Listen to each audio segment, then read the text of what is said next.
Só esperar gravar. Colocar nossa aula. Então,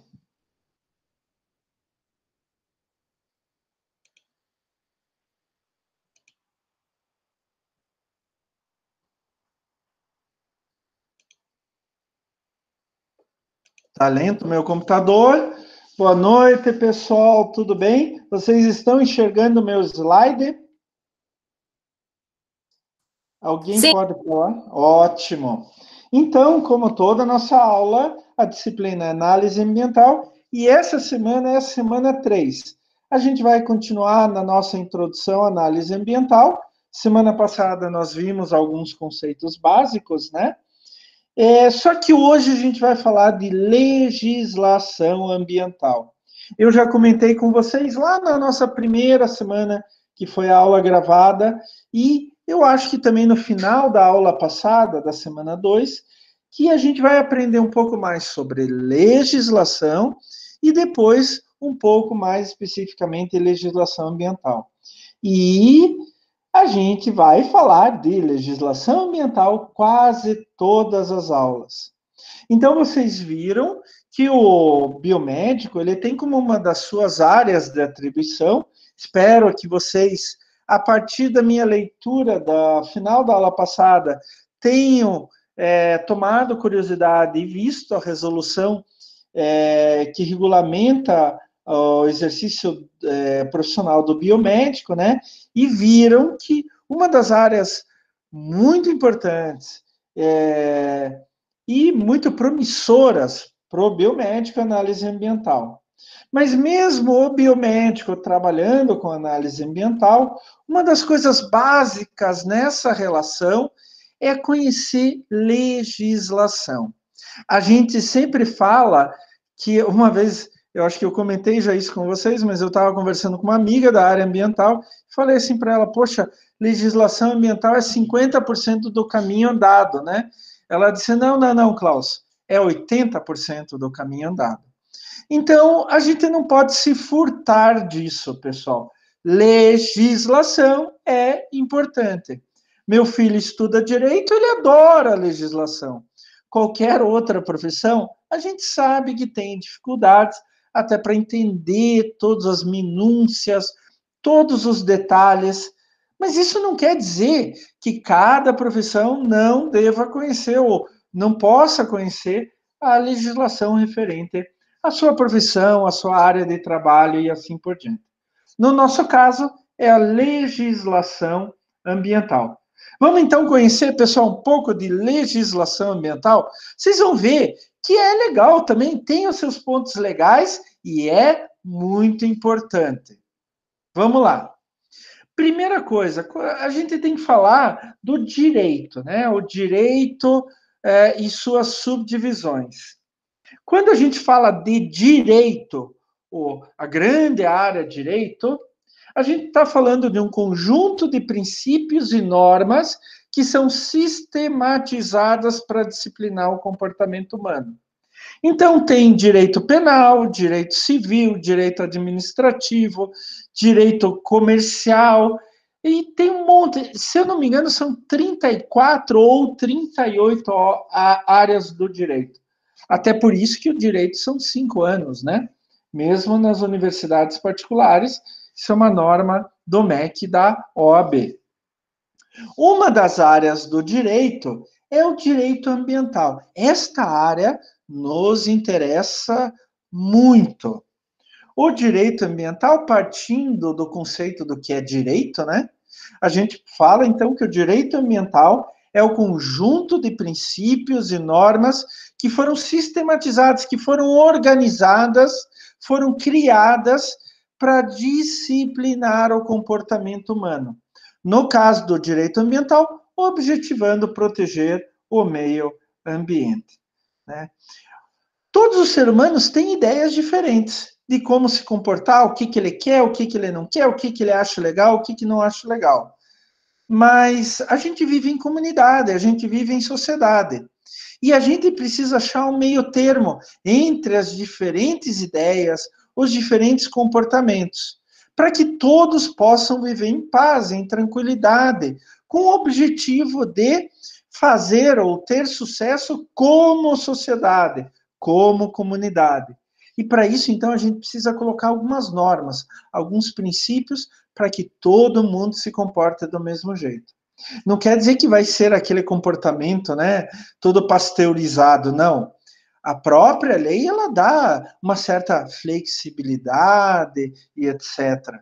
Mas tem que ter um conteúdo que não faça com que as pessoas tenham um comportamento díspares, muito longe um do outro, né?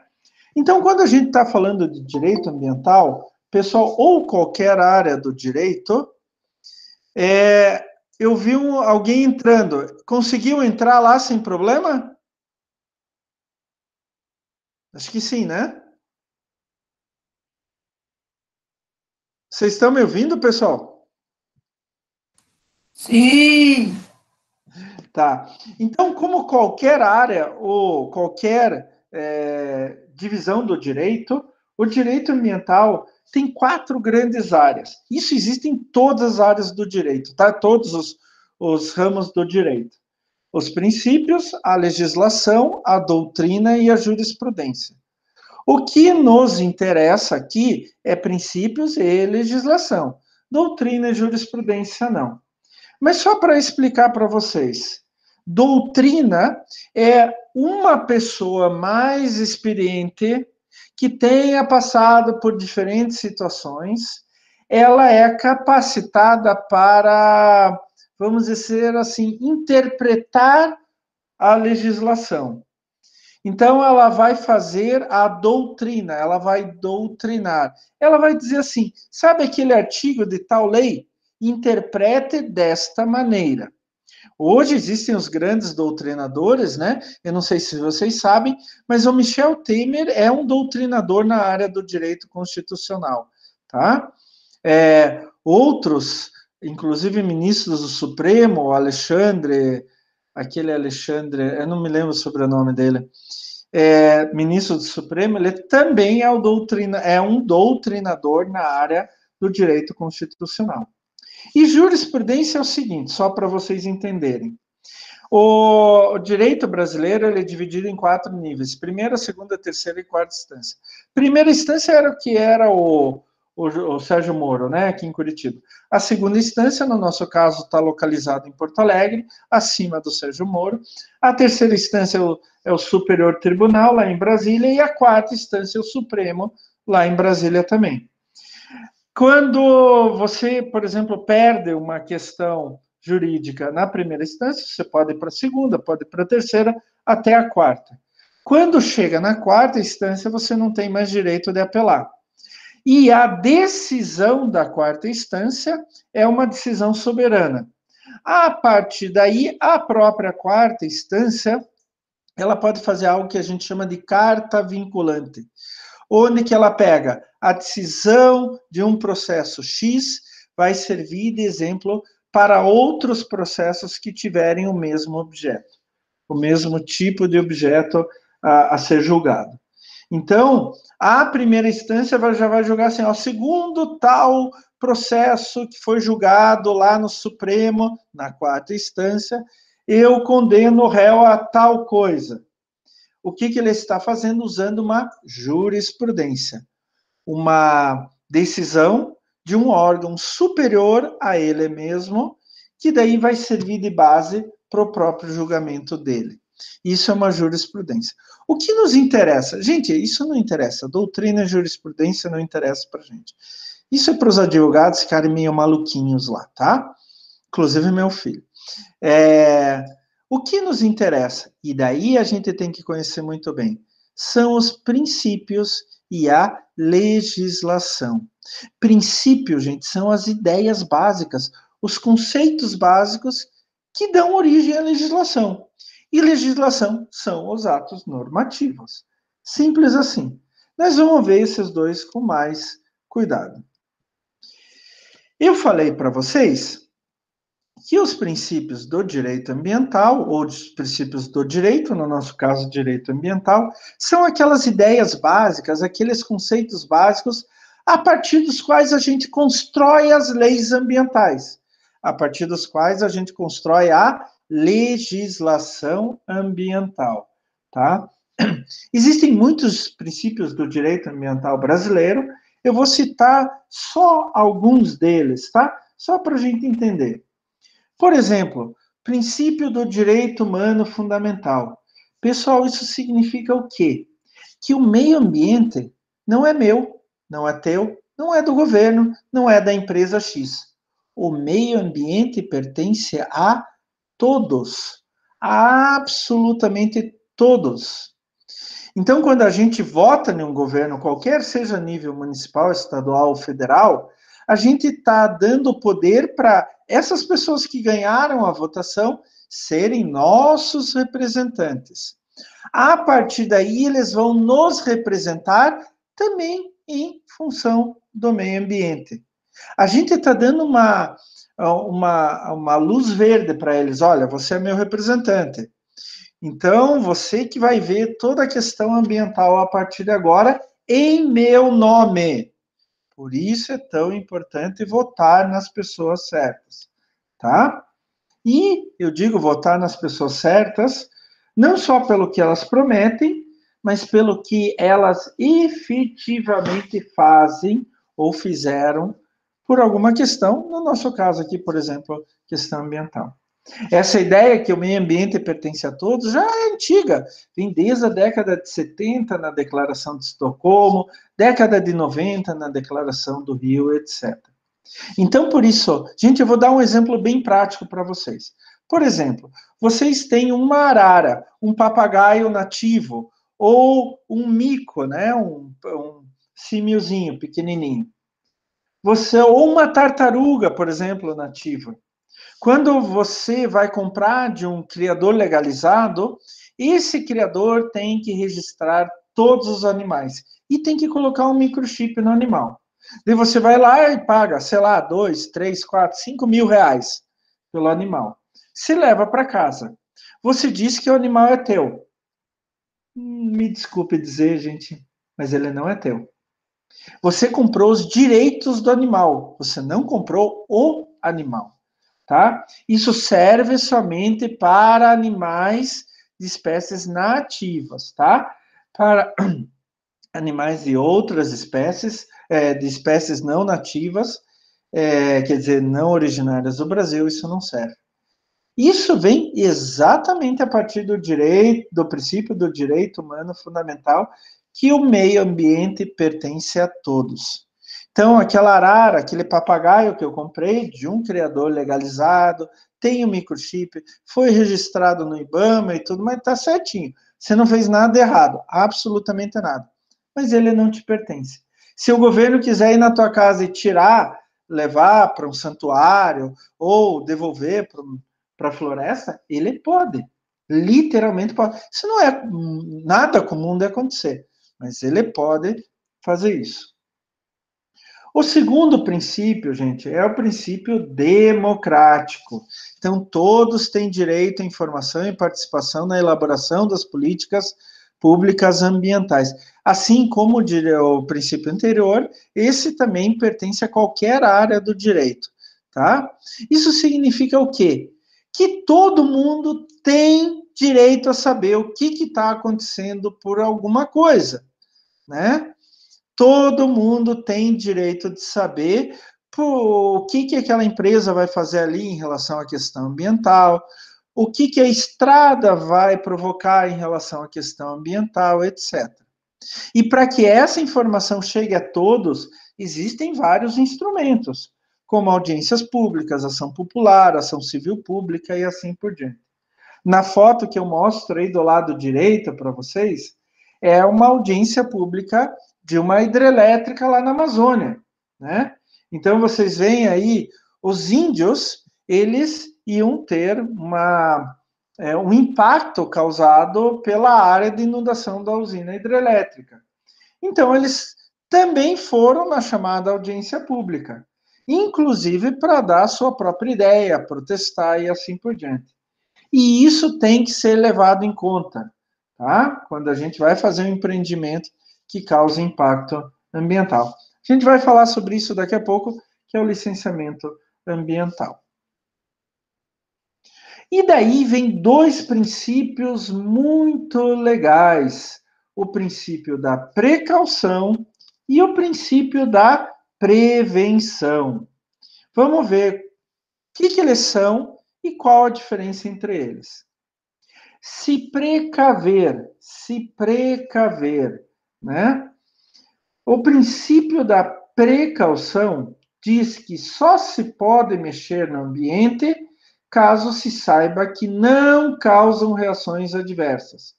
Se houver dúvidas, não pode. E isso foi por muito tempo o caso dos transgênicos. Hoje a gente já sabe muito bem o que acontece, o que pode ou pode não acontecer com os transgênicos. Não sabemos tudo, mas a pesquisa já avançou bastante, né?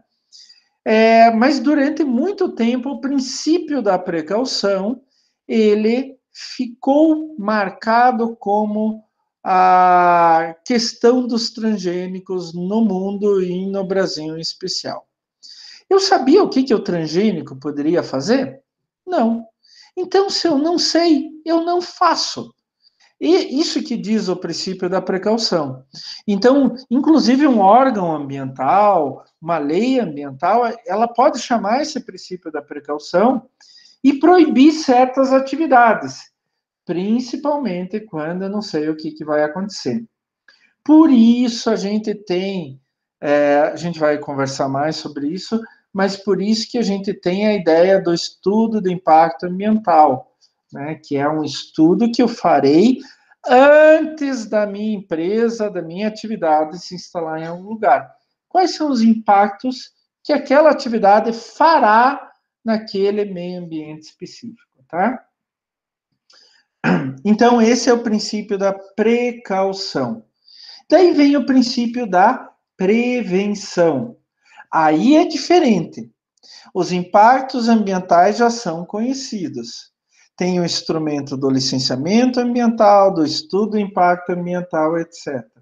E daí, quando eu for fazer a minha atividade, por exemplo, um poço de petróleo, eu vou tomar uma série grande de medidas para que aqueles impactos que eu sei que podem ocorrer, que eu sei que podem acontecer, eles não aconteçam. Mas, se acontecerem, eles aconteçam em uma intensidade bem menor. Então, vamos lá de novo. Princípio da precaução. Se eu não sei o que pode acontecer, atenção, se eu não sei o que pode acontecer, então não faço. O princípio da prevenção. Eu já sei o que pode acontecer. Olha, se derramar petróleo no mar, vai morrer isso, vai morrer aquilo, ele vai pelas correntes até tal lugar, e etc, etc, etc. Eu já sei. Então, o que eu vou fazer? Lá na minha plataforma de petróleo, eu vou fazer sistemas redundantes para evitar o vazamento. Um sistema de segurança em cima do outro, em cima do outro, em cima do outro, para evitar o vazamento. Porque eu sei que se vazar, vai matar um monte de bicho, de peixe, de mamífero marinho, vai matar aves, vai para as praias, vai acabar com a renda dos pescadores, etc. Eu já sei isso.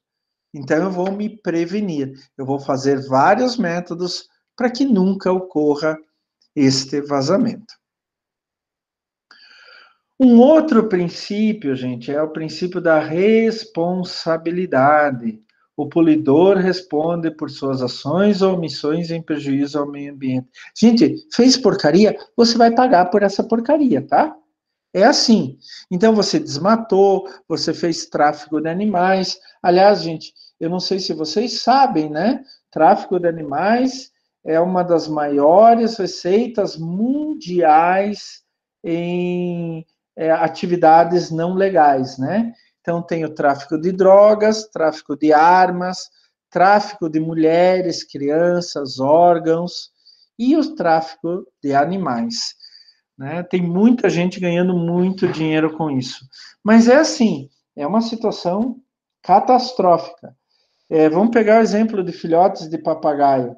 Eles colocam de qualquer jeito, em qualquer caixa, 50 filhotes de papagaio. No destino só vão chegar vivos 2, 3. O resto vai morrer. E eles colocam 50 porque eles sabem que muitos vão morrer. O princípio da responsabilidade no direito ambiental, ele está tão bem colocado que hoje ele é representado na Lei de Crimes Ambientais. A Lei de Crimes Ambientais faz a dosimetria. Por exemplo, tráfico de animais, de X a X tempo de detenção, desmatamento, multa de tanto a tanto, e assim por diante. Isso é chamada dosimetria da lei. E a lei de crimes ambientais, uma lei ordinária, uma lei comum, do direito penal, ela é ligada ao direito penal e ao direito ambiental, tá? Ao mesmo tempo. Ela que vai fazer essa dosimetria, tá? Então, por exemplo, aqui no Paraná, volta e meia, a gente ouve de desmatamento de araucária, né, de Pinheiro do Paraná. Como que a gente imagina que o cara vai ser punido? Pela dosimetria da lei de crimes ambientais. Tem dois princípios, na verdade são mais de dois até, mas esses dois são os principais nessa área, bem interessantes, que a gente fala juntos até. O princípio do usuário pagador e do poluidor pagador. Vamos primeiro ao princípio do usuário pagador. Quem usa o recurso natural deve pagar pelo uso. Então, pessoal, vocês abrem a torneira lá na casa de vocês, vão lavar louça, vão lavar roupa, vão tomar banho e etc. Economizem água. Apesar da chuva, a gente ainda está em uma emergência hídrica muito importante, tá? Então, vocês usam água. Até anos atrás, a conta de água que vinha para vocês vinha só com o serviço da Sanepar. A Sanepar capta a água, limpa a água e manda até a casa de vocês. E, é claro, impostos, né? Impostos em tudo, infelizmente. Mas você pagava só pelo serviço da Sanepar. Hoje não. Hoje você paga também, é uma quantidade muito ínfima. É 0,00000, é um monte de 0,3 centavo por litro de água. É praticamente nada. Mas você paga uma parte para o governo. Não é imposto. É para o direito de usar aquela água. Por quê? Por que isso? Porque a água é um bem de todos. Então, uma parte desse dinheiro deve voltar para a sociedade. No caso, para os comitês de bacias hidrográficas, né? Bacia hidrográfica, lembre-se lá do colégio, né?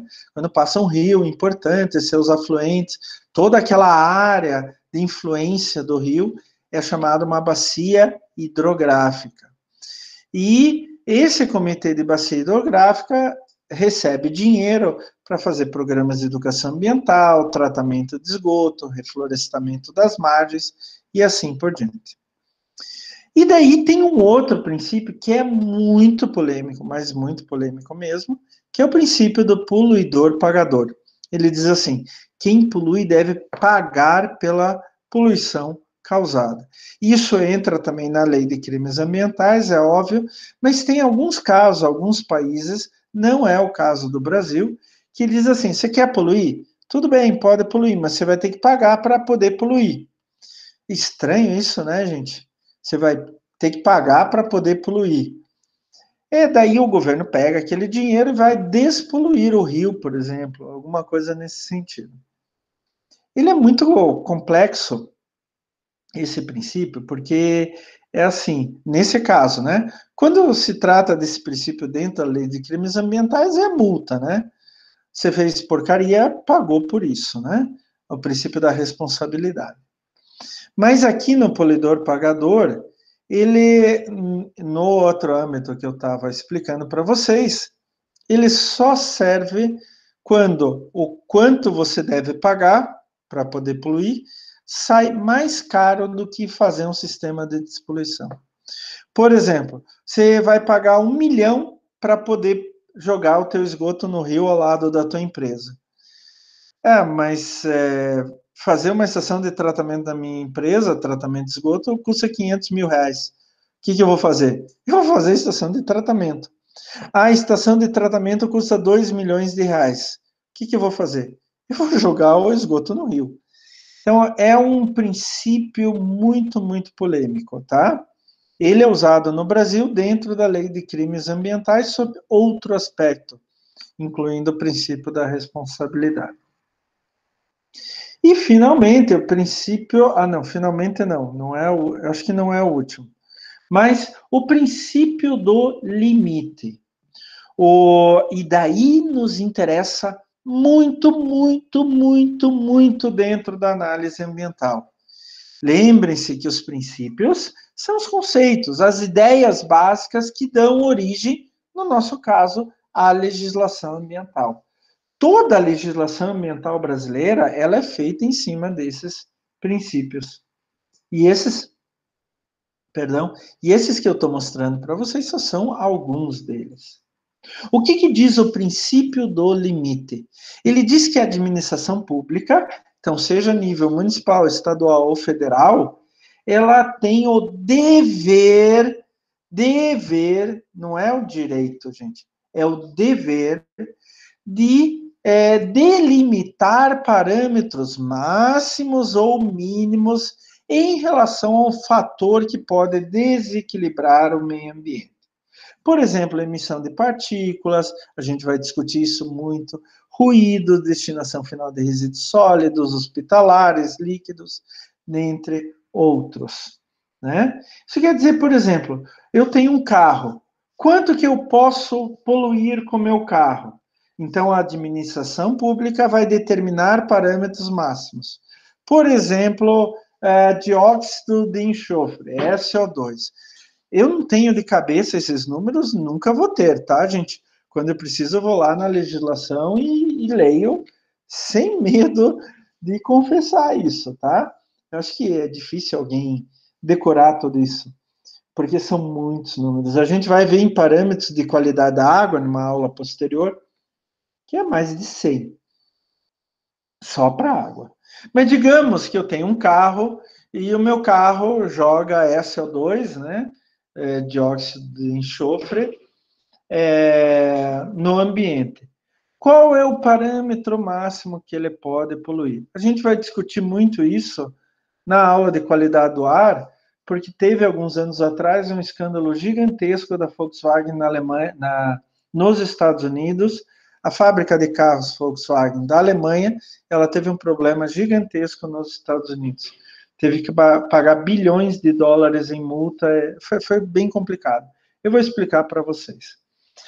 Mais tarde, numa aula mais tarde. Mas, assim, então o governo vai determinar qual é o parâmetro máximo. Qual a quantidade máxima que aquele carro pode jogar no meio ambiente por quilômetro rodado. Professor, qual a diferença entre parâmetro máximo e mínimo? Eu vou dar uma dica para vocês, tá? Ela não cabe em 100% dos casos, mas em 99%. Parâmetro máximo é quando eu tenho um parâmetro ruim, que faz mal para o ambiente e para o ser humano. Então, posso emitir até o máximo daquilo. Acima disso, vai fazer um mal muito grande para toda a vida na Terra. E parâmetro mínimo é uma coisa boa para o meio ambiente.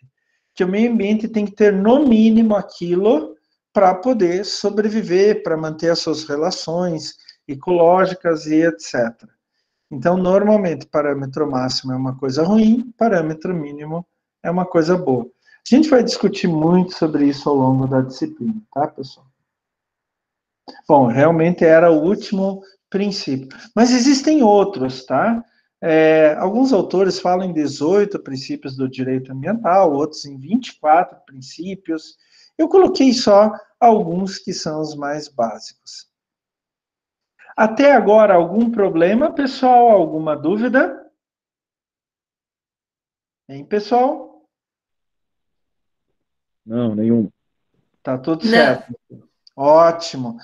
De novo, vocês sabem que vocês têm todo o direito e dever de interromper minha aula para tirar dúvidas, tá, pessoal? Eu não tenho problema quanto a isso. O importante é que vocês saiam da disciplina sabendo o que está acontecendo. Bom, quando a gente fala de legislação, a gente viu os princípios, agora a gente vai para legislação. Antes de ver a legislação em si, gente, eu quero dar alguns conceitos básicos. Por quê? Eu já tenho experiência como professor, como consultor na área ambiental já há muito tempo. Talvez quase ao mesmo tempo que alguns de vocês têm de idade. E uma coisa que eu tenho notado é que as pessoas, quando não são especialistas em direito, conhecem muito pouco e acabam tendo dificuldade para entender por que tem que seguir aquilo, não precisa seguir aquilo, e etc. Por que isso o Instituto do Meio Ambiente fez, outro foi a Câmara de Vereadores, outro foi o Senado, outro foi os deputados federais e assim por diante, né? Então, a gente precisa conhecer alguma coisa como funciona a legislação. Não fiquem assustados, tá? Eu vou falar o básico, para daí a gente poder entender todo o restante. Gente, a primeira lei de um país, a lei fundamental de um país, é sempre a Constituição do país. A Constituição contém normas respeitantes à organização básica do Estado, ao reconhecimento e à garantia dos direitos humanos, direitos fundamentais do ser humano, as formas, os limites e as competências do exercício do poder público, que é o poder legislativo, judiciário e executivo. Vamos transformar isso em miúdos. O que é a Constituição? A Constituição, ela é uma lei mais curta, apesar da nossa ser muito grande, mas ela é uma lei mais curta que só diz assim, olha, aquele país tem que funcionar dentro desses parâmetros. Pronto, ponto final. Tanto que a Constituição americana só tem 13 artigos. O nosso, acho que estamos em 400. Eu não sei, alguma coisa nesse sentido já. Então, quando vocês ouvem PEC, por exemplo, é projeto de emenda à Constituição, onde que vamos colocar mais um artigo na Constituição. Isso a gente é mestre em fazer isso. Mas a Constituição, na verdade, como eu coloquei aqui, é lei fundamental. Até interessante falar, porque em alemão, quando eu falo alemão um pouco, né? A palavra Constituição em alemão se chama Grundgesetz. Grundgesetz, uma palavra só, subdividida em duas. Grund é básico, Gesetz é lei. Então, a lei básica, a lei fundamental, a própria palavra para a Constituição em alemão significa lei básica, lei fundamental. Então, ela vai dar os grandes parâmetros como a sociedade vai viver, tá? Isso vai fazer na questão ambiental, na questão penal, na questão financeira e assim por diante. Então, ela vai dar os grandes parâmetros. Lembrem disso. Ela não vai ser detalhada em absolutamente nada. Ou não deveria ser, pelo menos, já vou discutir um caso meio estranho com vocês, mas ela não deve ser detalhada em absolutamente nada. Depois da Constituição, o ato normativo mais comum é o que a gente chama de lei ordinária. Olha só que legal, gente. Eu coloquei esse conceito porque eu acho ele tão bonito. Ato normativo primário que dita normas gerais e abstratas. É o resultado da decisão de se criar um novo direito. Decisão esta que deve vir daquele órgão a qual a Constituição concede esse poder. É o poder legislativo, por isso é chamado um ato legislativo típico. Olha só que bonito, ato normativo primário. Parece aqueles advogados falando difícil, né? Não, é um conceito. O que é uma lei ordinária? É uma lei comum, que um órgão específico, que é o poder legislativo, pode ser Câmara de Vereadores, a nível municipal, a Câmara de Deputados estaduais, a nível estadual, e o Congresso Nacional, né, deputados federais e senadores, a nível federal, tá? Essa é uma lei comum, tanto que qualquer pessoa pode ter iniciativa dessa lei, né? A Tatiana quer fazer uma lei de tal coisa, ela pode começar esse processo? Pode. O que vai ter que acontecer é que alguém, a nível municipal, estadual, federal, assuma isso, né? Um dos representantes. Mas vai lá a Tatiane e diz assim para um vereador qualquer: opa, vamos fazer uma lei assim? O vereador, vamos. Então, daí ele começa todo o processo, tá? Então, a iniciativa pode ser desde o presidente da República até qualquer cidadão comum. Todos nós temos direito. Isso se chama democracia, né? E ela, o rito é mais ou menos isso que vocês estão vendo aqui embaixo. Começa por um projeto de lei ordinária, alguém tem uma ideia e faz um rascunho. Vai para isso no caso de lei federal, tá? Federal. Vai para a Câmara dos Deputados. Eles têm que votar 2 vezes. Votam a primeira vez, discutem, votam a segunda vez, para ter certeza. Eles votaram 2 vezes, vai para o Senado. O Senado vai votar 2 vezes. Professor, os senadores deu um negócio na cabeça deles e decidiram modificar a lei. Tá, tudo bem, ela volta para a Câmara dos Deputados, porque eles têm que concordar com essa modificação, não. Votam 2 vezes, vai para o Senado de novo. Ah, o Senado daí votou 2 vezes. Pronto, pronta a lei, professor? Não, daí vai para o presidente da República. E ele pode vetar ou sancionar. Sanção ou veto. Ah, antes que eu me esqueça, nesse período que está na Câmara dos Deputados e no Senado, ele pode sofrer emendas, que são essas modificações que qualquer um na Câmara de Deputados ou no Senado pode sugerir, tá? Se o presidente veta, simplesmente ele corta um pedaço da lei. Pode pegar um artigo, um inciso, ou vetar a lei inteira. Não é comum vetar a lei inteira, tá? Agora a gente está com um problema, tem uma lei específica que o presidente já falou que vai vetar vários artigos da lei. Quando ele veta, isso volta para a Câmara dos Deputados, volta para o Senado, e eles podem derrubar o veto. E assim vai uma negociação do poder legislativo, Câmara dos Deputados e Senado, com o poder executivo, presidente da República. Se ele não vetar nada, vai para a sanção. Ele diz: opa, tá bom, pode ir adiante. Daí vai para promulgação, onde que ele assina, né? Sancionou, assinou, promulgação, assinou, e daí ele é publicado no Diário Oficial. A partir do momento que está no Diário Oficial, essa lei ordinária é válida. A não ser que lá no seu primeiro artigo diga, por exemplo, ela foi publicada dia 1º de agosto, mas ela diga, ela só será válida a partir do dia 1º de novembro. Se não tiver nenhum dispositivo assim, a lei vale naquele instante que ela é publicada. Vamos tomar cuidado. Daí existem umas outras leis, outros atos normativos, alguns nem tão conhecidos, outros mais. Por exemplo, a lei delegada é assim, o Poder Legislativo, no nosso caso federal, Câmara dos Deputados e Senado, ele dá uma permissão para o presidente da República fazer, editar e promulgar e publicar qualquer lei que ele quiser. Isso não é muito comum, tá, gente? Isso mais em estados de emergência. Mas em uma democracia isso é muito raro. Um país que está usando muito lei delegada agora, aliás, que só está usando lei delegada agora, é Venezuela. O Congresso venezuelano deu carta branca para o Maduro fazer qualquer lei que ele queira.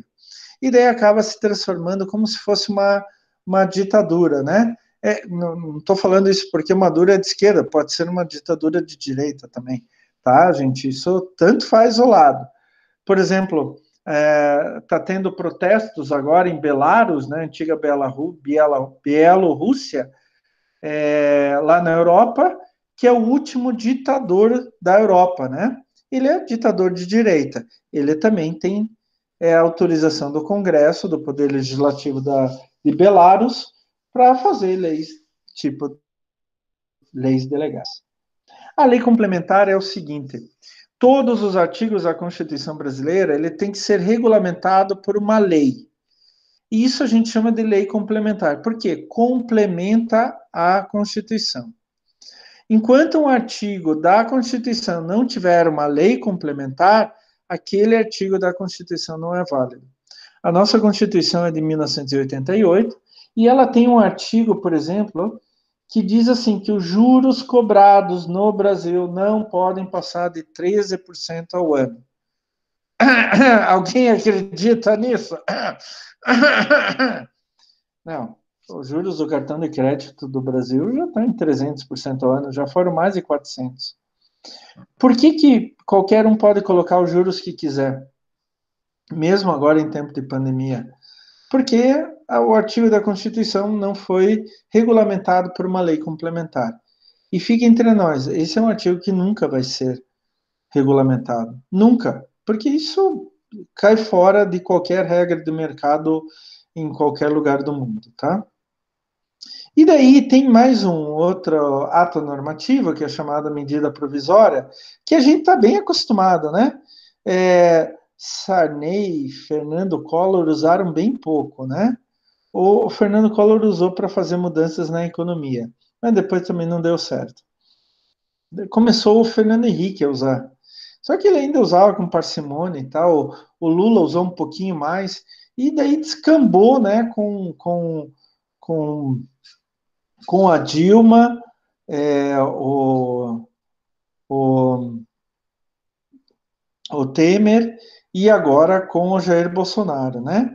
Ideologias diferentes, mas o mesmo modus operandi, né? O mesmo modo de operar. Medida provisória, assim, em primeiro lugar, ela não é lei, mas tem força de lei.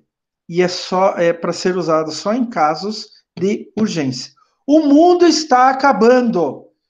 Não dá para esperar o Congresso discutir alguma coisa para ver se a gente consegue se salvar. Então, o que a gente faz? Uma medida provisória. Né? O presidente publicou, de um dia para o outro ela está valendo. Ela tem efeitos imediatos. Mas daí tem uma pegadinha. Ela só é válida por 60 mais 60 dias. 120 dias. Isso volta e meia muda, tá? Já foi menos, já foi mais, mas se eu não me engano, hoje está em 60 mais 60 dias. Isso significa que, se em 120 dias o Congresso Nacional, deputados federais e senadores não aprovarem aquilo em lei, não transformarem aquilo em lei, a medida provisória desaparece. Desaparece.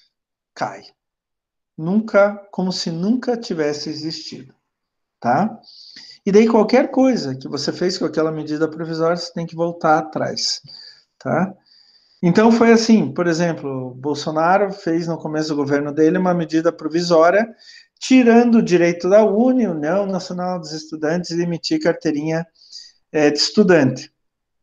É óbvio que foi político isso daí, né? Não tem outra. Mas daí o Ministério da Educação, se eu não me engano, começou a emitir carteira de estudante. Ele fez isso por uma medida provisória.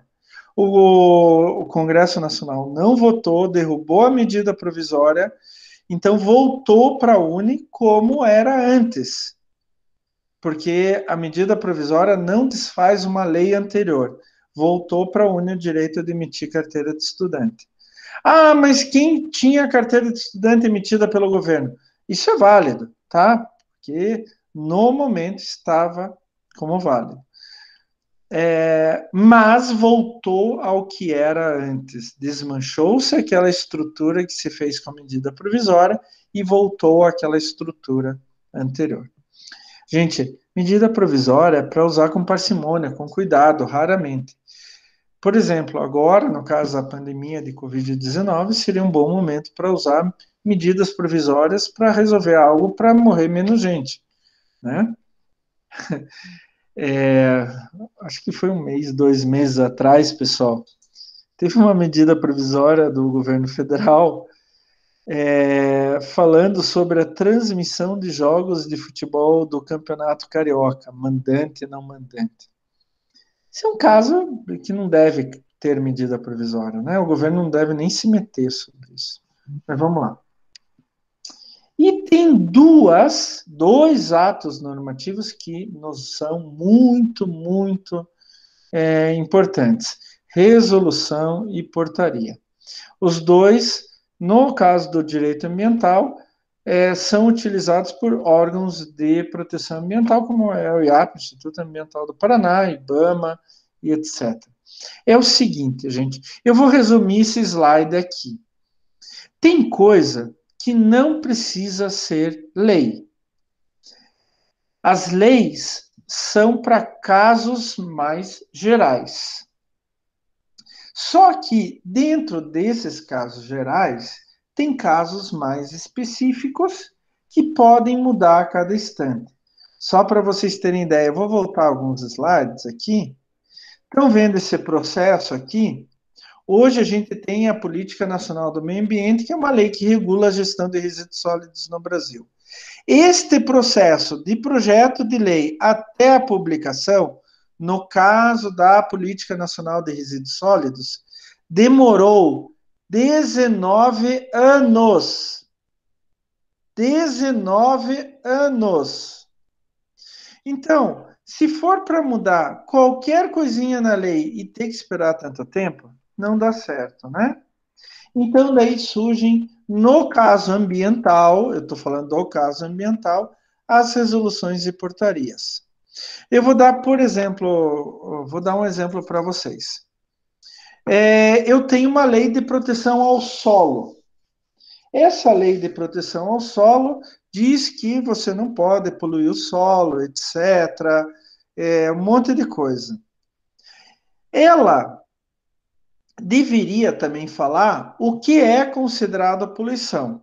Por exemplo, se eu joguei no solo mais de 10 miligramas por quilograma de chumbo, isso é poluição. Se eu joguei menos do que 10, isto não é poluição. Isso é um nível de poluição. A gente vai conversar muito sobre isso. Mas a gente tem uma ciência muito dinâmica, muito boa e tal. A gente pode chegar à conclusão que hoje é permitido 10 ppm de chumbo, miligrama por quilograma. Mas a gente chegou à conclusão que 10 é muito. O máximo que a gente pode deixar é 5. Se a gente for incluir estes limites máximos, parâmetros máximos lá, o princípio do limite, né? Se a gente for incluir isso nessa lei e for mudar um só, eu vou ter que esperar alguns anos para mudar. Então, eu tenho uma lei de caráter geral que fala sobre a poluição do solo, poluição da água, poluição do ar, mas esses parâmetros são dados por resoluções e portarias dos órgãos de proteção e controle ambiental. Por que isto?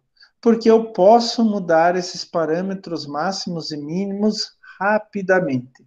Se depender da lei, daí a gente vai ter que esperar muito tempo para essa discussão, tá? Então, eu posso mudar uma resolução, posso fazer uma nova portaria e assim por diante. E guardem esses nomes, resolução e portaria. Ela não trabalha com assuntos que sejam especificamente assuntos de lei, mas assuntos acessórios à lei. Poluição do solo, poluição da água, poluição do ar é um assunto de lei. Parâmetro máximo ou mínimo de poluição, esse é um assunto para resolução e portaria. Tá certo, pessoal? E olha só que legal, essa hierarquia das normas. A primeira norma é a Constituição, a mais importante de todas. Daí vem as leis ordinárias, leis delegadas, medidas provisórias, decretos, resoluções, portarias e daí contratos e sentenças. De resoluções e portarias, tudo é feito por órgãos ligados ao poder público, seja do poder executivo, né, ou do poder legislativo. Contratos são feitos entre pessoas físicas ou pessoas jurídicas, né, entre nós, pessoas comuns, ou entre empresas, e sentenças são sempre dadas pelo Poder Judiciário. Mas tem esta hierarquia. Constituição é mais importante, contratos e sentenças devem obedecer todo o restante que está acima deles. Mas a gente tem que prestar atenção nas competências. Vocês sabem que o Brasil é uma federação com diferentes estados e cada estado tem direito à sua legislação própria, desde que ande ao lado das normas federais gerais. Isso a gente pode pensar também do município para o estado. O Brasil, na verdade, é um país municipalista, né? Todas as atividades dependem basicamente do município. O estado ajuda, depois a federação ajuda, a União ajuda. Mas cada estado pode ter legislação própria, desde que não fira a legislação de um ente superior. Esse é o chamado princípio da hierarquia das leis. Isso significa o quê? Que Curitiba pode ter uma lei específica para alguma coisa? Pode, desde que ela não seja contra uma lei estadual ou federal. O estado do Paraná pode ter uma lei específica para alguma coisa? Pode, desde que ela não seja contra uma lei federal. E assim por diante. Eu vou dar um exemplo bem prático para vocês, aconteceu muitos anos atrás, quando o governador do Paraná era o Roberto Requião. O Roberto Requião, né, com todo aquele jeito dele, né, muitas vezes arrogante, algumas vezes não pensando muito bem, mas ele quis fazer uma lei proibindo o plantio e comercialização de transgênicos aqui no estado do Paraná. Eu me lembro muito bem, eu já era formado naquela época, e eu fiz um comentário. Qualquer agricultor que entrar na justiça vai ganhar, em todas as instâncias, porque o Requião não pode fazer essa lei. Por que ele não pode? Por causa do princípio da hierarquia das leis. Já existia uma lei federal liberando o transgênico. Então, o Requião não poderia proibir transgênicos aqui no Paraná, porque ele iria contra a lei federal. O que o Requião poderia fazer, daí ele não pensou, mas seria restringir o plantio de transgênicos, dizendo assim, o transgênico só pode ser plantado em tais regiões, ou a tal distância de uma cultura convencional, e assim por diante. Ele estaria sendo mais restritivo, mas não indo contra a lei federal. Esse é o princípio da hierarquia das leis. Gente, isso é muito importante na questão ambiental, tá? É muito importante. Eu me lembro, uns 15 anos atrás, eu dava aula para um curso de especialização em gestão ambiental e eu tinha um aluno que era da prefeitura. E eu comentando sobre isso com os alunos, ele falou assim, ó, professor, a gente tem uma lei sobre poluição do solo aqui em Curitiba, que eu fiz parte, ele falando para mim, né? E daí ele contando a história da lei. Por que eles fizeram uma lei de poluição do solo em Curitiba? Porque não tinha lei estadual nem lei federal. Curitiba precisava fazer alguma coisa, tá? Hoje já tem lei estadual, tanto lei estadual quanto lei federal em relação à poluição do solo. Por isso que eu coloquei ali, município pode exercer papel legislativo próprio em matéria de interesse local, suplementando o que couber a legislação federal e estadual. A lei municipal de poluição do solo ainda é válida, mas ela não fere nenhuma lei estadual ou federal de poluição do solo. Não se esqueçam, o princípio da hierarquia das leis é muito importante. Como funcionam as competências na questão ambiental no Brasil? Como eu falei para vocês, a gente tem 3 entes, né? A União Federal, o Estado estadual e o município municipal, né? E a gente tem 3 grandes áreas. Os órgãos administrativos ambientais integrantes do SISNAMA, que é Sistema Nacional de Meio Ambiente, os órgãos do Poder Judiciário e Policial, que vão agir sobre casos de alguém contra a legislação ambiental, e o Ministério Público, que deve fazer o processo judicial, né? Então, na União, a gente tem o Ministério do Meio Ambiente, o Conselho Nacional do Meio Ambiente, o CONAMA, o IBAMA, Instituto Brasileiro do Meio Ambiente, e o Instituto Chico Mendes. Antigamente, o IBAMA e o Instituto Chico Mendes eram um só, eles se separaram, o IBAMA trata de atividades comerciais, industriais, etc., ligado ao ser humano, e o Instituto Chico Mendes trata de parques, preservação do meio ambiente. Na União, quem trata é a Justiça Federal e a Polícia Federal, e no Ministério Público são os procuradores da República. Mas eles só tratam em questões ambientais de interesse da União. Índios, águas federais, água subterrânea, energia nuclear, praia, parque nacional e fauna.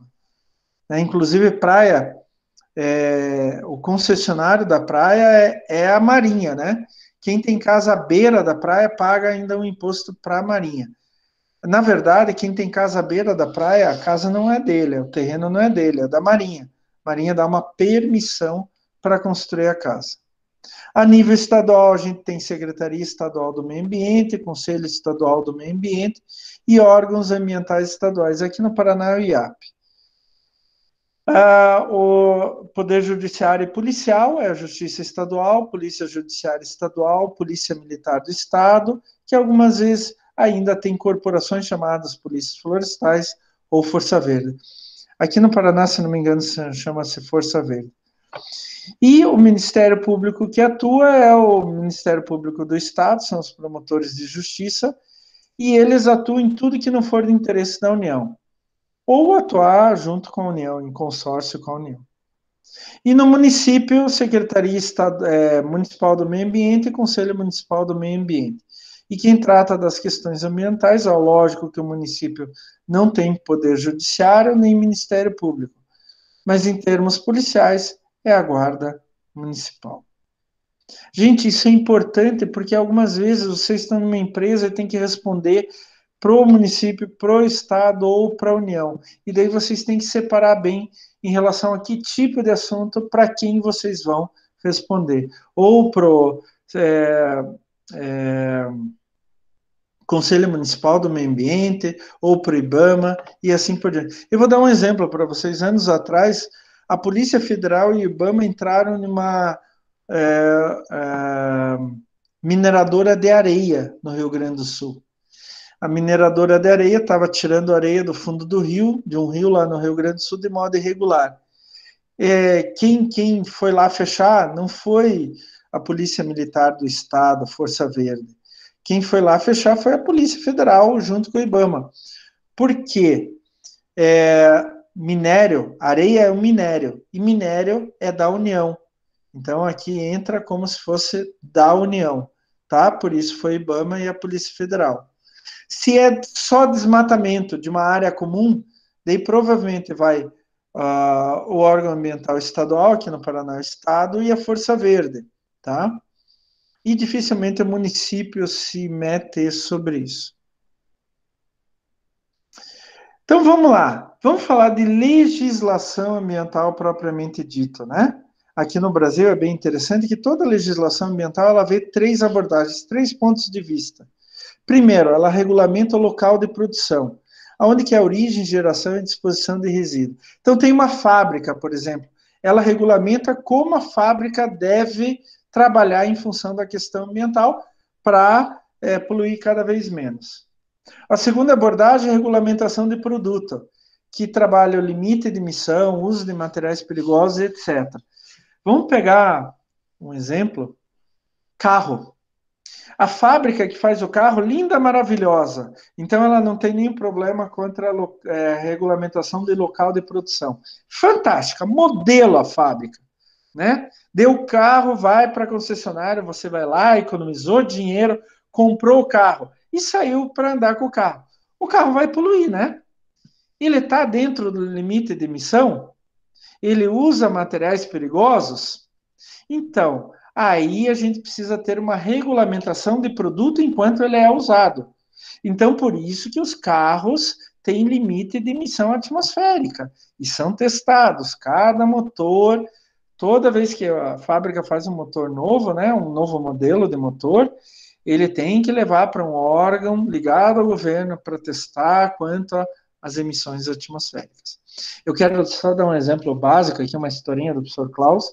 Em 1993, eu fui estudar na Alemanha, no que era a antiga Alemanha Oriental. Vocês sabem que o muro caiu em 89, em 90 as Alemanhas se reuniram. Em 93 eu fui para o que era a Alemanha Oriental estudar, lá no Museu de História Natural em Görlitz, fronteira com a Polônia, direto na fronteira com a Polônia. Eu via todo dia a Polônia lá do meu local de trabalho. E eu tinha um carro, eu comprei um carro quase de graça, da antiga Alemanha Oriental, o Trabant. Trabant. Depois procurem na internet. Esse carro todinho era contra qualquer lei ambiental de qualquer lugar do mundo. O carro era feito de papelão, com 10 mil produtos químicos. Até o vidro tinha um monte de produto químico. Então era assim, gente, só para vocês terem uma ideia. O carro pegava 80 por hora, na descida e com vento a favor, o único jeito. Se ele pegasse fogo, não tentasse apagar o fogo, porque a fumaça dele ia ser tão tóxica que você ia morrer intoxicado com a fumaça do carro que estava pegando fogo antes de você conseguir apagar esse fogo, tá? Então, assim, era um carro sensacional, gente. A troca de marcha era na mão aqui, não era assim, era no volante, não era embaixo, assim. E era estranho, porque o carro não usava gasolina, ele usava óleo dois tempos, que nem Garelli. Pô, mas pegava 80 por hora, era um sarro, cara, o carro. Isso é regulamentação de produto. Hoje a gente tem que ter num carro, por exemplo, mais de 90% dos seus componentes têm que ser recicláveis, passíveis de reciclagem. E assim por diante. E, finalmente, a terceira abordagem que a gente tem da legislação ambiental no país é a das condições ambientais, limitando a atividade. Quer dizer o quê? Né? Como, vamos imaginar, vocês querem construir a casa de vocês em algum lugar. Primeira coisa que vocês vão fazer na prefeitura é tirar um guia amarelo. O guia amarelo diz o que pode ou não fazer naquele terreno. E se ele diz ZR, é uma zona residencial. Se ele diz ZI, é uma zona industrial. Você não pode construir uma casa em uma zona industrial, como você não pode construir uma indústria em uma zona residencial. Tá? O que o governo municipal está fazendo? Ele está regulamentando condições ambientais. Então, ele está dizendo assim, a indústria só pode construir na ZI, zona industrial. Residência só na ZR, zona residencial. Por quê?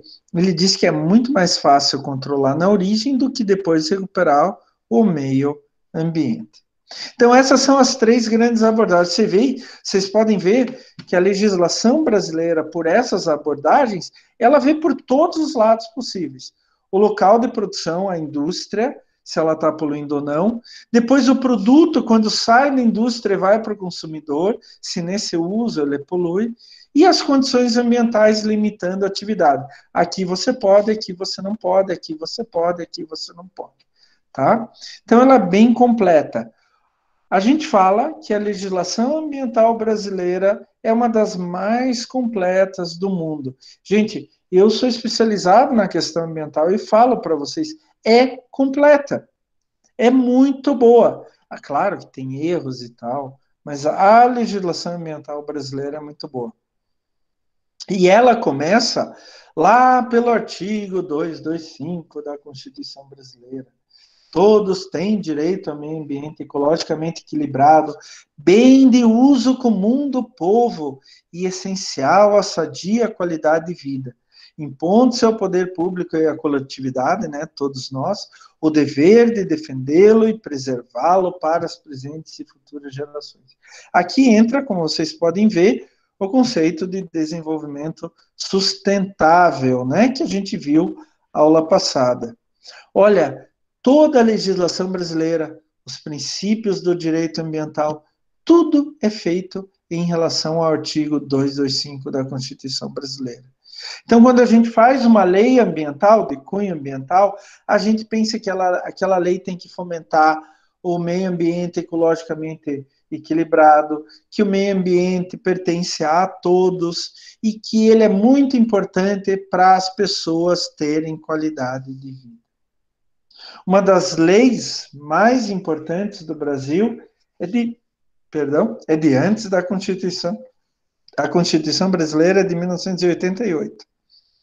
A Política Nacional do Meio Ambiente, a Lei 6938, é de 81, gente. Tá? Então, a Política Nacional do Meio Ambiente, eu digo particularmente que é o que eu chamo de a Constituição Ambiental Brasileira. Né? Como se fosse a Constituição. E ela dá as grandes linhas de trabalho de toda a legislação brasileira, do comportamento das pessoas em relação ao meio ambiente. Então, na Política Nacional do Meio Ambiente, a PNMA, está toda a sistemática de como a gente deve fazer política ambiental no Brasil. Tem os conceitos básicos, objeto, princípios, objetivos, diretrizes, instrumentos, órgãos ambientais, tem a ideia sobre responsabilidade objetiva, etc. É assim, só para vocês terem uma ideia, eu estou informando aqui para vocês. Por exemplo, a Política Nacional do Meio Ambiente, PNMA, traz os instrumentos. Então, ela cita, por exemplo, que é importante ter padrões de qualidade ambiental para ar, água, solo, ruído, ter o zoneamento ambiental, EIA-RIMA, licenciamento ambiental, auditoria ambiental. Só que ela só cita, é uma lei geral, é a Constituição Ambiental Brasileira. Tudo isso daqui tem que ser regulamentado por leis, resoluções, portarias, etc. E realmente a maior parte disso daqui já foi regulamentado, algumas coisas ainda não, como auditoria ambiental e o próprio zoneamento ambiental. Tá? Uma outra lei, só fazendo um parênteses, uma outra lei muito importante é a Política Nacional de Resíduos Sólidos, PNRS. Eu sempre brinco, ela foi promulgada durante o governo Lula e ele publicou essa lei em minha homenagem. Vocês sabiam, pessoal? Foi em minha homenagem, né? Ele sabia que o professor Klaus trabalha com meio ambiente, com resíduos sólidos e tal, daí ele criou uma lei em minha homenagem. Gente, é claro que eu estou brincando, né? Por favor, né? Eu nem conheço o Lula, nunca vou conhecer o Lula, né? Nem votei nele, etc. Eu sempre brinco porque é a única lei que eu sei a data de publicação, de promulgação e publicação dela. Porque ela foi publicada 2 de agosto de 2010. Não é porque é uma lei em relação a resíduos sólidos, que eu decorei a data de publicação dela, mas é porque é dia do meu aniversário. Né? Então, eu nunca mais vou esquecer que essa lei, Política Nacional de Resíduos Sólidos, foi promulgada no dia do meu aniversário, em 2010. Professora, onde encontro lei?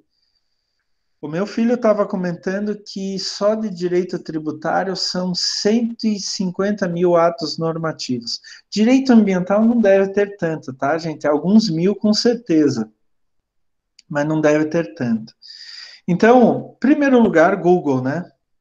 O santo Google. O Google ajuda bastante coisa. Mas existem alguns lugares onde que eles sistematizaram um pouquinho melhor, a Secretaria Municipal do Meio Ambiente de Curitiba, Instituto Ambiental do Paraná, o CONAMA, Conselho Nacional do Meio Ambiente, o Senado Federal, a Câmara de Deputados Federais, a Câmara de Vereadores de Curitiba, a Câmara de Deputados Estaduais do Paraná. Você pode entrar nesses lugares e você vai ter uma lista da legislação ambiental. Algumas vezes, dependendo da empresa, da atividade, é necessário contratar um especialista em direito ambiental, porque são algumas vezes minúcias. Mas para pegar os grandes padrões, por exemplo, vocês podem ir lá no CONAMA. Aqui deve ter hiperlinks, espero que eles estejam funcionando, daí vocês podem entrar lá direto. Pessoal, alguma pergunta até o momento? Dúvidas, pessoal? Problemas? Ô, professor, Fale. Eu fiquei em dúvida lá sobre a diferença entre resolução e portaria. Na verdade, vou te falar uma coisa: não existe muita diferença. Resolução e portaria, normalmente, a diferença é o órgão que vai fazer aquela resolução, aquela portaria. Normalmente, órgãos de proteção ambiental, como o Instituto Ambiental do Paraná, ele é ligado ao governo, mas ele é como se fosse um outro órgão, só ligado ao governo. Ele faz portarias. Quando é um órgão diretamente participante do governo, como a Secretaria Municipal do Meio Ambiente, como a Secretaria Estadual do Meio Ambiente, Ministério da Saúde, etc., ele faz resolução, tá? Então, mas isso depende. Eu já vi ao contrário também. O que você precisa saber? Que as resoluções e portarias não são leis, não passa pelo poder legislativo, mas você tem que seguir. Elas têm força de lei. Você pode ser condenado por isso, tá? E elas são muito mais ágeis. Uma resolução, uma portaria pode mudar de um ano para outro. A lei dificilmente muda. Ela demora muito mais tempo para mudar.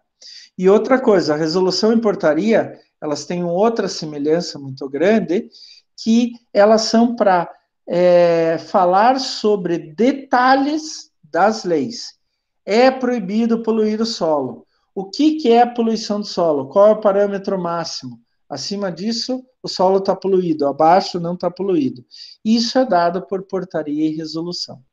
Tá? Assim, então, portaria e resolução são dois atos normativos que são complexos para você entender em que ocasião alguém pode emitir uma portaria ou uma resolução. Mas o que eu posso dizer para vocês que é muito importante, ela é o detalhe, normalmente é o detalhe de uma lei, tá? E ela pode ser rapidamente modificada. Daí ela pode ser feita por um órgão ligado ao governo ou por uma parte do governo, como uma secretaria ou um ministério, tá? É, não, assim, para a gente não interessa muito mais do que isso. Em termos de direito, é bem complexo. Eu não entendo muito bem também em termos do direito em si, tá? Mas na prática é assim que funciona para a gente. Tudo certo? Entendeu mais ou menos? Beleza? Sim, entendi, tudo certo. Ótimo. Vamos direto para a prática, né? Vamos direto para a prática. E daí, finalmente, eu quero falar sobre o licenciamento ambiental. Aqui até faltou no título, é licenciamento ambiental. O que é isso? Gente, na verdade, nada mais é do que uma permissão para uma atividade operar. E essa permissão, por ser um licenciamento ambiental, acaba criando um vínculo com as autoridades ambientais. Professor, eu quero fazer uma grande empresa farmacêutica. Eu vou produzir kits de teste para SARS-CoV-2, né, para COVID-19. Tá? Isso pode provocar um impacto ambiental? Não sei. Então, você vai ter que passar pelo processo de licenciamento ambiental, tá? Isso você vai requerer frente à autoridade ambiental. Aqui em Curitiba, a Secretaria Municipal do Meio Ambiente. No resto do Paraná, Instituto Ambiental do Paraná. Se for uma atividade que pode provocar impacto em vários estados diferentes, a gente pede pro IBAMA, Instituto Brasileiro do Meio Ambiente, né? Então, cada órgão para quem você vai requerer o licenciamento ambiental, ele tem um rito, tem uma burocracia específica. Mas uma coisa tem de igual para todos. Quem precisa pedir licenciamento ambiental? Os empreendimentos que causem significativo impacto ambiental. Se querem ver um exemplo, quase qualquer indústria, praticamente qualquer indústria. Posto de gasolina Precisa pedir licenciamento ambiental, mesmo que seja dentro da cidade, né? Construir um quartel do exército, construir uma refinaria, uma usina de asfalto, tudo isso precisa de licenciamento ambiental, tá? Até construir uma represa. Eu vou construir uma represa na minha propriedade. Eu tenho que pedir licença ambiental ou licenciamento ambiental, porque a represa pode causar um impacto ambiental significativo. Construir uma hidrelétrica, construir um aeroporto, tudo isso precisa de licenciamento ambiental. Vocês querem ver um exemplo bem prático? Semana passada, o governo estadual está com uma ideia de fazer uma ponte entre Caiobá e Guaratuba, aqui no litoral do Paraná, que agora é servido por ferryboats, né? Sempre foi, desde que eu me conheço por gente, né? E ele quer fazer uma ponte. A justiça entrou no meio e melou. Por quê? Porque, num caso desses, a primeira coisa que você tem que fazer é o estudo ambiental e pedir o licenciamento ambiental. Depois você vai fazer o estudo de viabilidade econômica e tudo mais. E o governo estadual não fez isso. Ele fez o estudo ambiental junto com o estudo de viabilidade econômica. Isto é contra a lei. O estudo ambiental sempre deve vir antes. Por quê? É um empreendimento que pode causar um impacto ambiental significativo. Só que pedir licenciamento ambiental não é tão simples assim.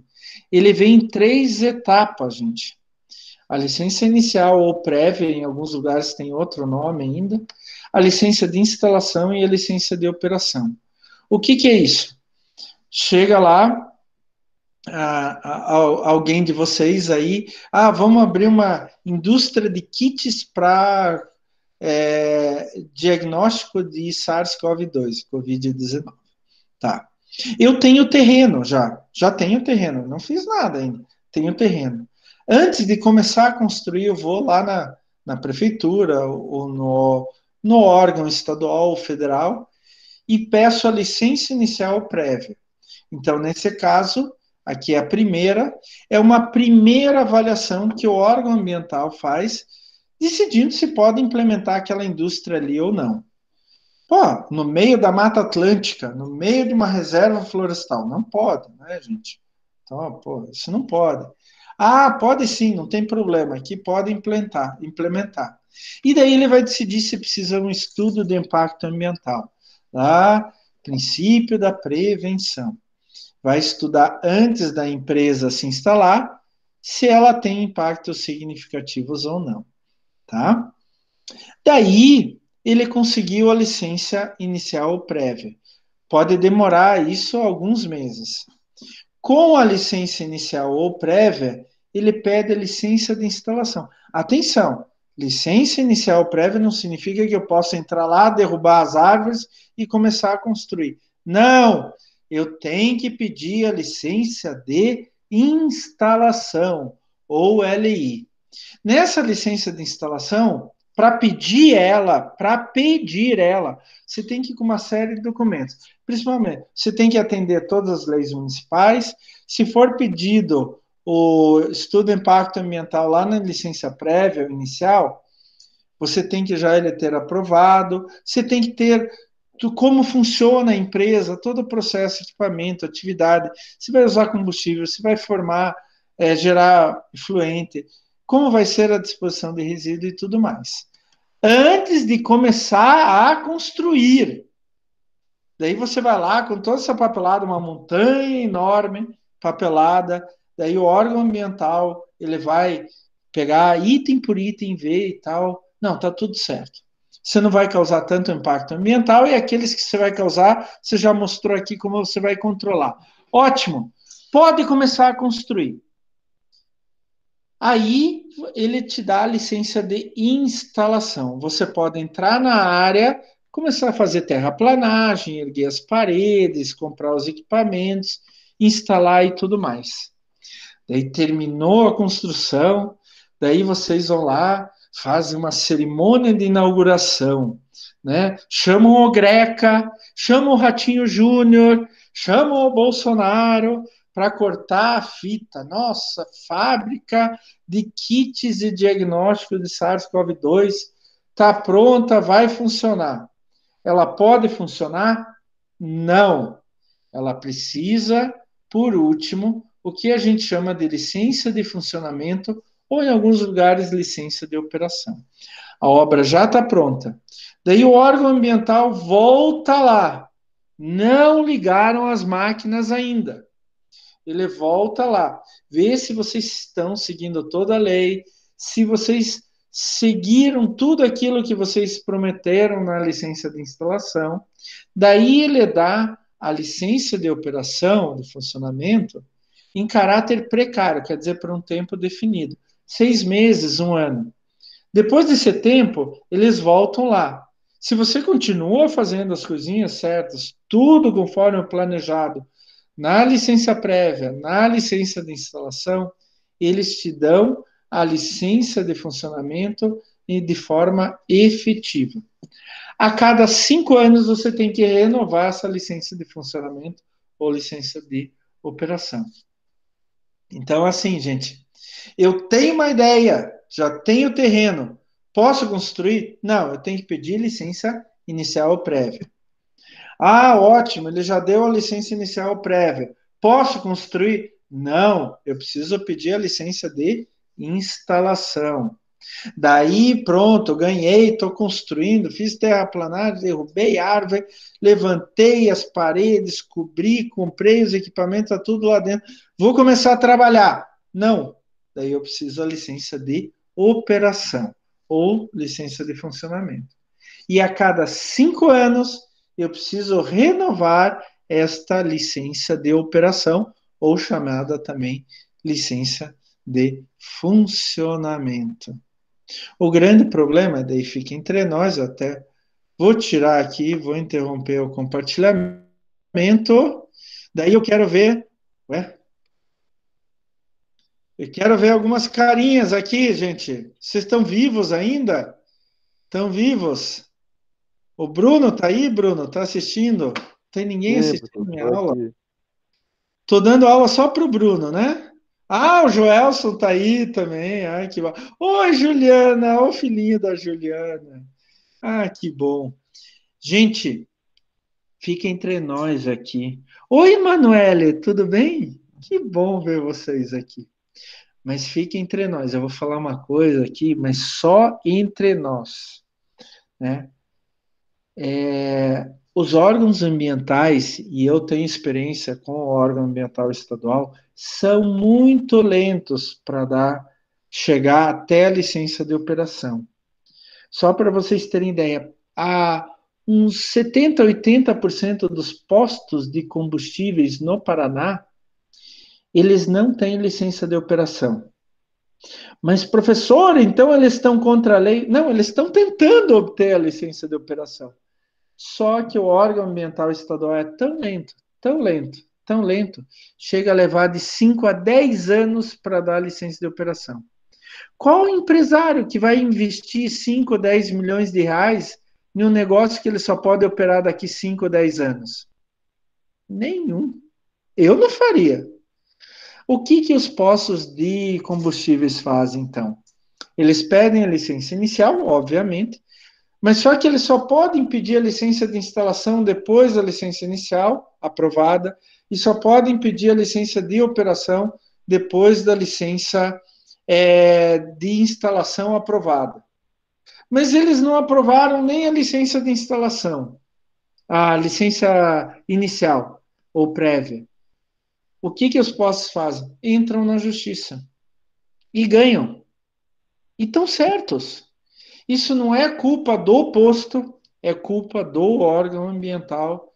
Infelizmente, aqui no Brasil, os órgãos ambientais estão sucateados já há muito tempo, não é questão de ideologia, isso eu falo por experiência, tá? Eles já estão sucateados há muito tempo, independente de qual governo, eles sempre foram sucateados, na verdade, né?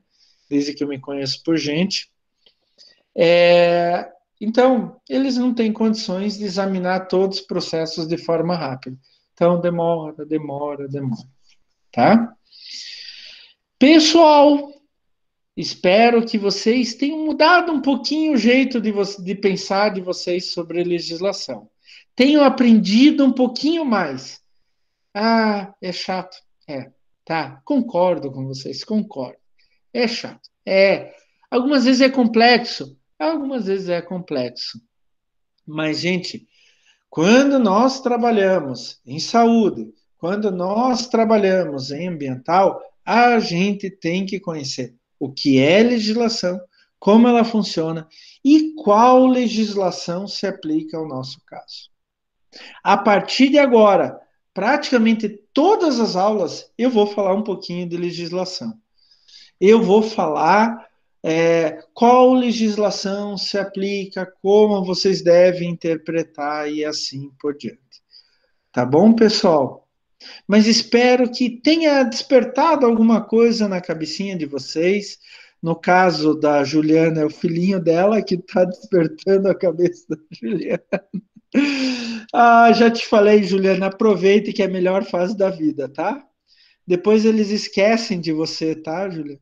Eles vão jogar videogame no quarto, não vão nem querer saber do pai, da mãe, dos avós, etc.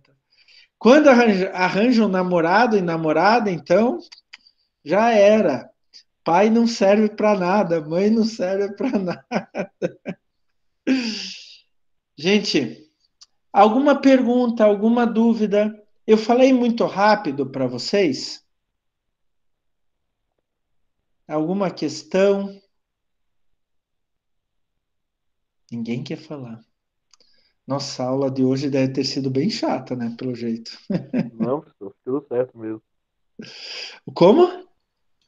Pra mim foi tudo certo. Eu fiquei só com aquela dúvida lá, mas de boa. A Ana Paula tá falando, não, prof, tudo certinho. Espero mesmo. Gente, ó, Emanuele, aprendi muito, que bom, Emanuele. Rosângela, tudo ok. Nossa, eu fico feliz quando eu ouço essas coisas. Gente, é claro que direito ambiental, legislação ambiental é bem longo, bem complexo. E eu quis, assim, sabe, mastigar um pouco para vocês, para a gente começar simples, começar entendendo o que, que é. Se a gente começa entendendo o que, que é, vocês vão ver, vocês não vão ter dúvida no resto. Isso eu tenho certeza. E, além do mais, nós não somos especialistas em direito ambiental. Eu conheço um pouquinho melhor, gente, porque eu estou na área há 20 e poucos, quase 30 anos. Então, eu tenho que conhecer, né? Mas eu já conheço bastante por causa da repetição, repetição, repetição. Eu, por exemplo, vou falar uma coisa para vocês. Eu nunca vou cobrar para vocês o número de uma lei. A lei X, Y, Z de tal dia, mês e ano. Esqueçam. Não vou cobrar isso por um motivo. Eu não sei. Eu não decoro isso. Outra coisa que eu nunca vou cobrar de aluno meu é a lei XYZ coloca os parâmetros máximos de poluição do ar. Qual é o parâmetro máximo de dióxido de enxofre no ar aqui no Brasil? Ah, pelo amor de Deus, gente. Nunca vou cobrar isso de vocês. Decorar esses números e tal.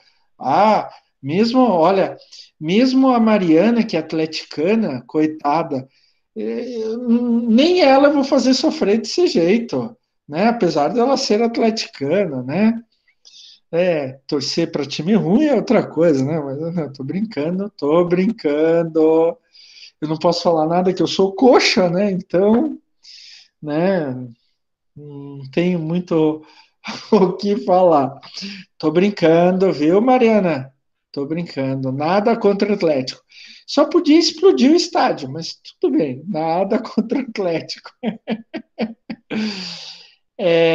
Gente, eu não vou cobrar detalhes desses de vocês. Eu quero que vocês entendam. Eu quero que vocês saibam interpretar. Eu quero que vocês entendam o que, que é uma lei ordinária, o que, que é uma medida provisória, o que, que é a Constituição.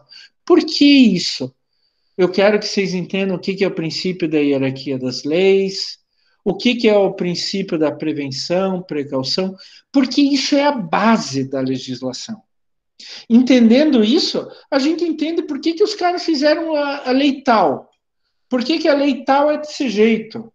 A gente entende fácil daí. Então, eu quero que vocês entendam vocês entendam os conceitos básicos. A partir desses conceitos básicos, vocês resolvem qualquer problema.